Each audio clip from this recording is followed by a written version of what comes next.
রমাদান, যাকে আমরা রহমতের মাস বলি, কিন্তু মাঝে মাঝে খুব একা বসে ভাবি, আমরা কি আসলেই এই মাসের কদর করতে জানি?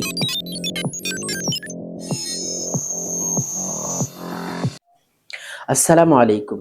ক্যালেন্ডারের পাতা উল্টে আবারও একটি পবিত্র মাস আমাদের দুয়ারে কড়া নাড়ছে, রমাদান, যাকে আমরা রহমতের মাস বলি, কিন্তু মাঝে মাঝে খুব একা বসে ভাবি, আমরা কি আসলেই এই মাসের কদর করতে জানি?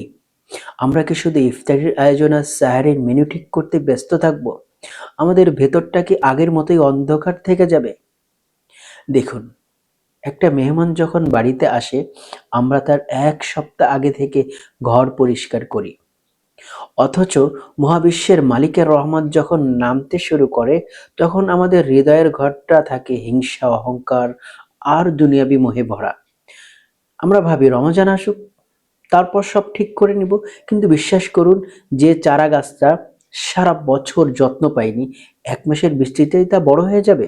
না, কখনোই না। তাই ভাই, আমার অনুরোধ শুনুন, ২৬-এর রমজানকে অন্য ৮-১০টা রমজানের মতো হতে দিবেন না।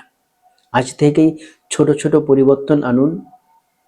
এই যে ফোনটা আমাদের ঘন্টার পর ঘন্টা সময় গিলে খাচ্ছে, এটার ব্যবহার একটু কমান। ৫ ওয়াক্ত নামাজের সাথে ছোট ছোট নফল ইবাদতের অভ্যাস এখনই করুন। কারো সাথে ঝগড়া থাকলে মিটিয়ে নিন, কারণ ব্যথিত মন নিয়ে আল্লাহর সামনে দাঁড়ানো যায় না। হয়তো এইটাই আমার বা আপনার জীবনের শেষ সুযোগ। গত রমজানে আমাদের সাথে কত আপনজন বেঁচে ছিল, কিন্তু আজ তারা মাটির নিচে। তারা হয়তো কাছে আর বলছে, হাই, যদি আর একটা তাসবিহ পড়ার সুযোগ পেতাম।